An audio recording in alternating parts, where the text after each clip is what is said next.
My name is Clay Donnellan. I'm 46 years old, and I've spent the last 22 years building my construction company from the ground up here in Denver, Colorado. What started as a one-man operation with a beat-up pickup truck is now worth just over $3 million. I learned early that success isn't just about working hard. It's about working smart, understanding contracts inside and out, and always having a backup plan.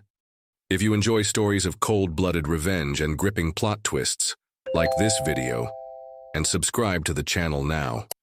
There are brand new, unreleased stories here every day, each one more intense than the last.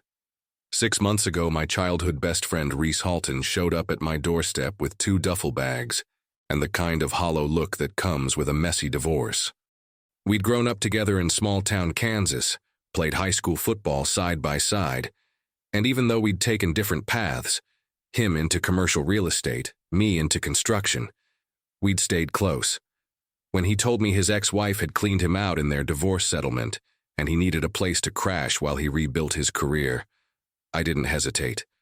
"Stay as long as you need," I told him, showing him to the guest room in our 4-bedroom house in Cherry Hills Village. My wife Laura seemed genuinely pleased to have company. She'd always complained that our neighborhood was too quiet, that we needed more excitement in our lives. Reese had always been the charming one between us.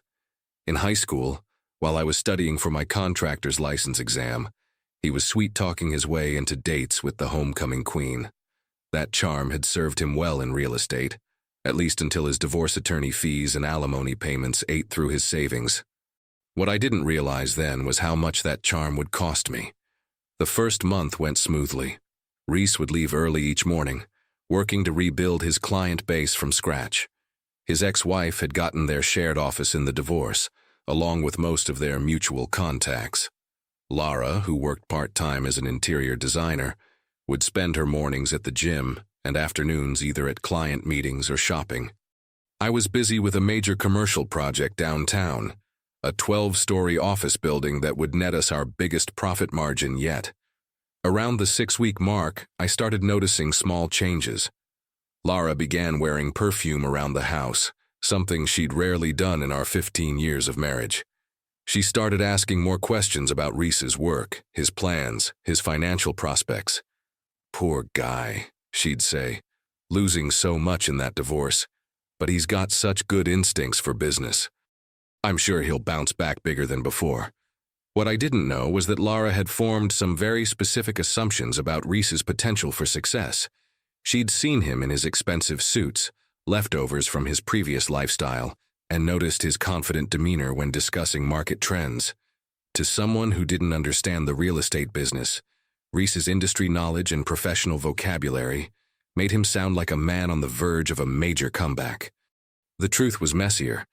Reese was essentially starting over at 46, with limited capital and a reputation damaged by his contentious divorce.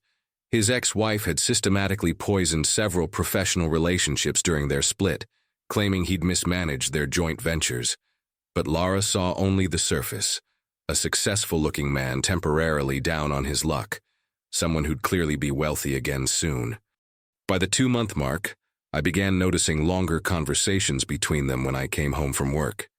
They'd be sitting at the kitchen island with glasses of wine, discussing everything from property values to investment strategies.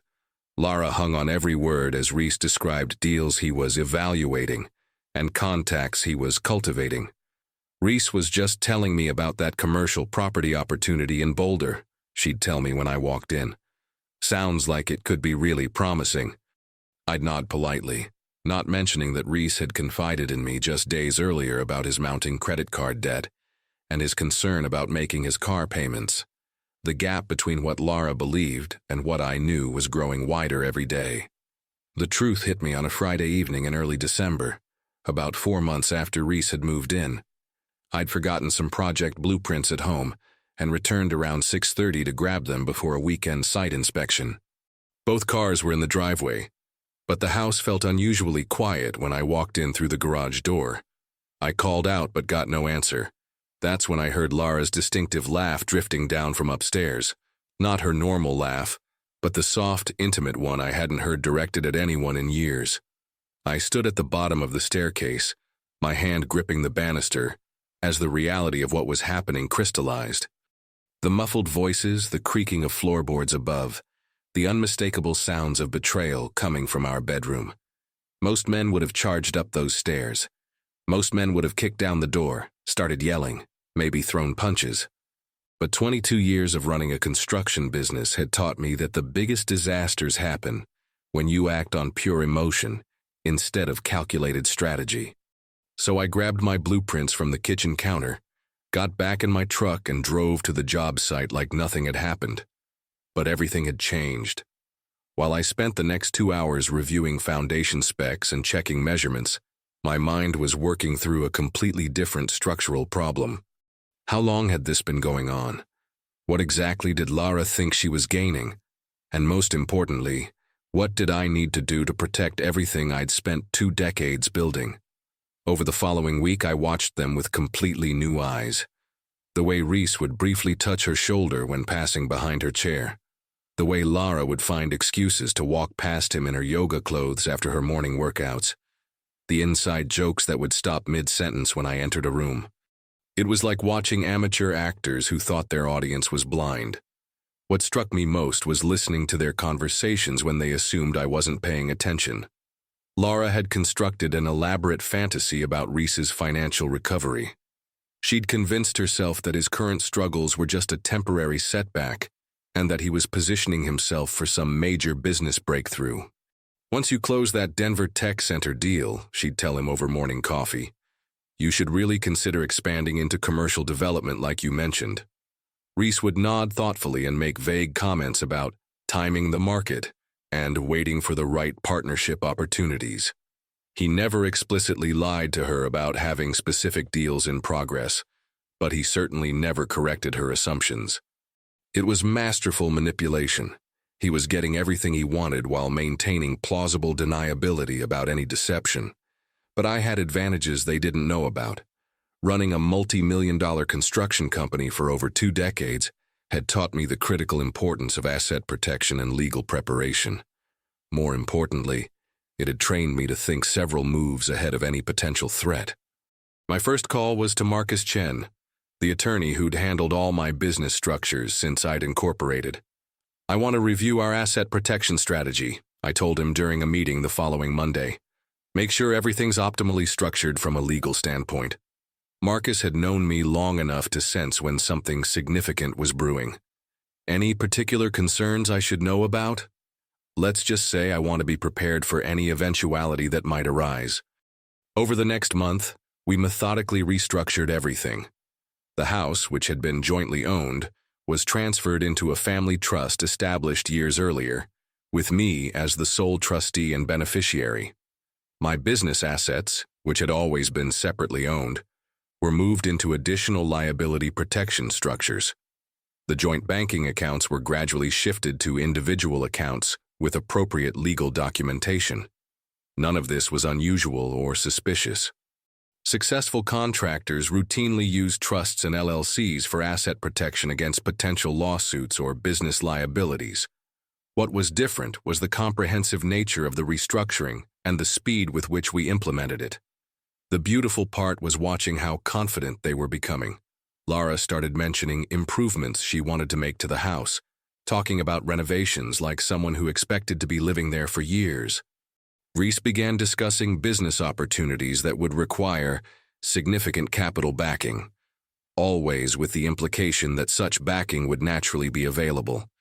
They were already spending money they assumed they'd have access to, making plans for a future built entirely on their shared delusion about both Reese's prospects and Lara's legal position. I let them plan. I let them dream. And I continued building my legal fortress, one carefully drafted document at a time. By late December, they'd stopped even pretending to be discreet. Lara suggested we skip our traditional Christmas dinner with my parents in Kansas, claiming she wanted to make sure Reese doesn't feel alone during his first holiday season after the divorce. The irony was perfect. She was concerned about his emotional well-being while actively helping him betray his closest friend. I agreed to stay in Denver, naturally. It gave me the ideal opportunity to observe their dynamic without family distractions. What I witnessed was even more revealing than I'd expected. They moved around each other with the familiarity of a long-established couple. Lara served Reese prime rib with the attentiveness she used to show me. Reese carved the roast like he was the head of the household. "Clay, you should hear about this mixed-use development Reese is putting together," Lara said over dinner, her eyes bright with excitement. "It sounds like exactly the kind of project where you two could really partner effectively." I looked at Reese, who had the grace to appear slightly uncomfortable. "What development is that?" "Well, it's still in the preliminary stages," he said, focusing intently on cutting his meat. "Just exploring various possibilities with some potential investors." What he didn't mention, what Lara had no way of knowing, was that Reese's real estate license was already under review for unpaid professional dues and continuing education deficiencies. The development project existed only in the conversations they shared, another piece of the elaborate fiction they were constructing together. But I played my part perfectly. "That does sound interesting. We should definitely discuss the details when you're ready." The smile Lara gave me was radiant. She genuinely believed she was orchestrating the perfect scenario. A successful husband and an equally successful lover. Maybe even a business partnership that would make them all wealthy together. She had no idea she was living in a fantasy I was systematically dismantling. The new year brought fresh complications for Reese. In mid-January, his BMW was repossessed from our driveway at 7 in the morning. He told Lara it was a temporary misunderstanding with the financing company that would be resolved within days. She believed him completely and immediately offered him unlimited use of her Mercedes when he needed to meet with clients. That same week, I received the first of several eye-opening phone calls. Tom Patterson, a commercial developer I'd worked with for over a decade, called with what he thought was a routine question. "Clay, I hope you don't mind me checking, but that associate of yours, Reese Halton, listed you as a business reference for a project financing proposal. Just wanted to confirm the nature of your working relationship." "I appreciate you calling first," I told him. "What exactly did he say about our arrangement?" "He implied you two were business partners, that your company would be handling construction services for his developments. Suggested you'd be willing to guarantee some of his performance obligations." I had never partnered with Reese on anything. I had never agreed to guarantee his work. He was using our personal friendship as collateral for business deals he had no ability to deliver on, all while sleeping with my wife in my own home. That conversation led to others. Over the following weeks, I discovered that Reese had used my name and reputation with at least 8 different investors, 2 banks, and several potential development partners. He'd painted himself as my business associate, suggesting that my company's success somehow validated his own expertise and financial backing. So, I started making my own calls. Nothing dramatic, nothing that could be construed as vindictive. Just straightforward conversations with people who mattered in Denver's construction and development community. "Hi, Tom. Just wanted to clarify that Reese Halton isn't affiliated with my company in any official capacity." "Hello, Sarah. Heard my name came up in connection with some real estate proposals. Wanted to make sure there wasn't any confusion about my actual involvement." Within 3 weeks, Reese's prospects had evaporated. Not because I'd spoken against him, but because I'd simply clarified the truth. Without my implied endorsement and financial backing, his proposals looked exactly like what they were: desperate pitches from a recently divorced real estate agent with no capital, no established business relationships, and no track record of successful development projects. I watched him grow increasingly frustrated as deals fell through, and phone calls stopped being returned. He'd sit at my kitchen table with his laptop open, making call after call to people who were suddenly unavailable or had decided to go in a different direction. Lara would massage his shoulders and reassure him that the market was just going through a tough period. "Maybe you should focus on residential sales until the commercial market improves," she'd suggest. Reese's jaw would tighten. "The market's fine. It's just politics. People playing games instead of recognizing good opportunities." He wasn't wrong about games being played. He just had no idea who was playing them, what the rules were, or how badly he was losing.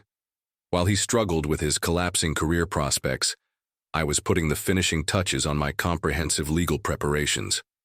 By Valentine's Day, I was ready for whatever came next. Lara and Reese celebrated the holiday with champagne and talk of new beginnings and exciting changes ahead. I raised my glass with them, knowing that their excitement was about to transform into something very different. The most satisfying part was that I hadn't done anything ethically questionable. I'd simply stopped providing benefits I was never obligated to provide in the first place. The foundation of their entire plan had always depended on my continued generosity and implied support. When I quietly withdrew those advantages, their future collapsed under the weight of its own impossibility. The end came on a cold Tuesday morning in early March, though it didn't unfold the way I'd expected. I was in my home office reviewing quarterly financial reports when Lara knocked on the door, something she'd rarely done since Reese moved in. She was dressed in her best professional outfit, the navy blue suit she wore to important client presentations, and her expression mixed determination with barely controlled excitement. "Clay, we need to have a serious conversation," she announced, settling into the chair across from my desk like she was conducting a high-stakes business negotiation. "Of course," I replied, closing my laptop and giving her my complete attention. "I've been doing a lot of soul-searching about our marriage, about what I really want from my life moving forward," she began, her voice steady but clearly rehearsed. "I think it's time we both admitted that we've grown in different directions, that we want fundamentally different things from our futures." I nodded thoughtfully.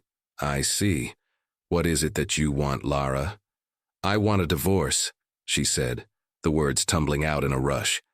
"I know this might seem sudden to you, but I've fallen in love with someone else.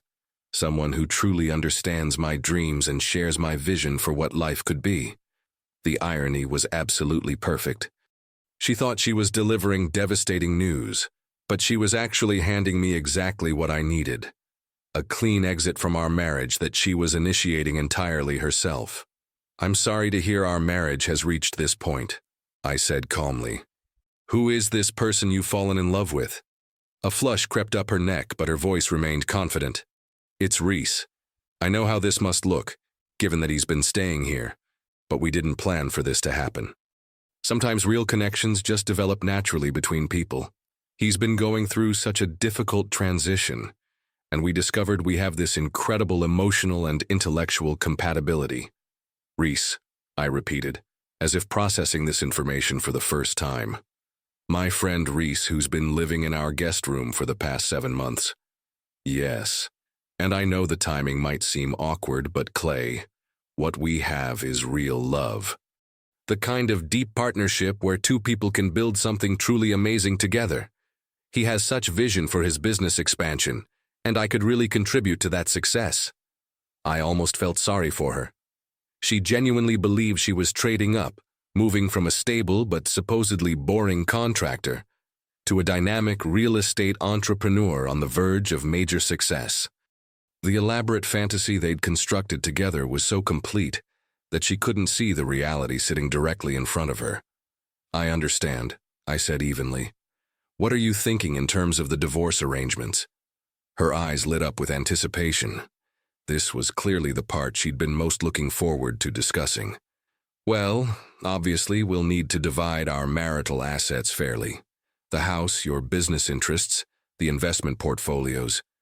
I've already consulted with a divorce attorney, and he's confident I'm entitled to half of everything we've accumulated during our marriage." "That sounds reasonable in principle," I agreed. "Why don't you have your attorney contact Marcus Chen? He can provide him with all the necessary asset documentation." The confidence in her smile was beautiful to witness. She thought she was about to become independently wealthy. Half of a $3 million construction company, half of a house worth $800,000, half of what she assumed were substantial investment accounts and business holdings. 4 days later, her attorney called Marcus Chen. The conversation, as Marcus described it to me afterwards, was brief and utterly devastating. "Mr. Chen," the lawyer had said, "I'm representing Lara Donnellan in her divorce proceedings. We'll need comprehensive documentation of all marital assets for proper equitable distribution." "Certainly," Marcus had replied in his characteristically precise manner. I should mention up front that there are very few marital assets subject to distribution. The house is held in a family trust that predates the marriage, with Mr. Donnellan as the sole trustee and beneficiary. The construction business has always been his separate property, properly documented as such from inception. The joint checking and savings accounts contain approximately $900 total. Marcus told me the silence on the other end lasted nearly 45 seconds. I'm sorry. Could you repeat that information? Marcus did, providing additional legal details about trust structures, business ownership documentation, and asset protection protocols. Everything Lara thought she had a legal claim to was actually, indisputably, and permanently mine. When Lara came home that evening, she looked like someone who'd witnessed a fatal car accident. Reese was conspicuously absent. Apparently he'd gone for a long drive to process some unexpected developments after she'd shared the news with him earlier. "Clay," she said, her voice barely audible, "my attorney says there's been some kind of terrible mistake. He says I'm not legally entitled to any portion of the house or your business assets." "That's correct," I replied, not looking up from the contract revisions I was reviewing. "But that's impossible. We've been married for 15 years. I have legal rights to marital property." "You have exactly the rights that Colorado law provides," I said calmly, "which in this particular case amounts to your personal belongings and whatever's currently in our joint accounts." The color completely drained from her face as the full implications crashed over her. No house. No business equity. No substantial nest egg to fund her exciting new life with Reese. Just $900 and whatever clothes, jewelry, and personal items she could claim as individually hers. "You planned this whole thing," she whispered, her voice shaking. "I protected my assets," I corrected matter-of-factly, something any responsible business owner should do proactively. That night I could hear them arguing intensely in the guest room. Raised voices, accusations, the unmistakable sound of dreams disintegrating in real time. By the next morning, Reese was gone. He'd packed his original 2 duffel bags and vanished before dawn, leaving behind a woman who suddenly had nothing valuable to offer and no resources to share. The following weeks were a blur of legal procedures and asset verification. Lara's attorney fought as aggressively as he could, but the documentation was absolutely ironclad. Every trust, every LLC, every financial structure had been established and maintained in ways that completely protected my wealth. Meanwhile, word had spread throughout Denver's commercial real estate and development community about Reese's misrepresentations and failed business proposals. His professional reputation was destroyed, his license ultimately suspended, and his remaining industry connections permanently severed. He'd gambled his entire career on a future that had never existed outside his own desperate imagination. Today, 9 months later, I'm living peacefully alone in my house in Cherry Hills Village. Lara moved into a studio apartment in Aurora and now works full-time managing a furniture showroom while our divorce moves through final proceedings. Reese, from what I occasionally hear through mutual acquaintances, returned to Kansas where he's living with his elderly parents and working hourly construction jobs. Ironically, the same kind of honest manual labor he'd spent years trying to avoid. I learned something valuable from this entire experience. The most effective revenge doesn't require dramatic confrontations or elaborate schemes. Sometimes justice simply requires patience, careful preparation, and the wisdom to let people destroy themselves through their own greed and dishonesty. 22 years in construction taught me that the strongest buildings are built on solid foundations. The same principle applies to everything else in life, including justice itself. If you enjoyed this story, please like this video and leave a comment telling me what you thought. And if you haven't already subscribed to the channel, please subscribe and hit the notification bell to get alerts for new stories like this one. Thanks for watching, and I'll see you next time.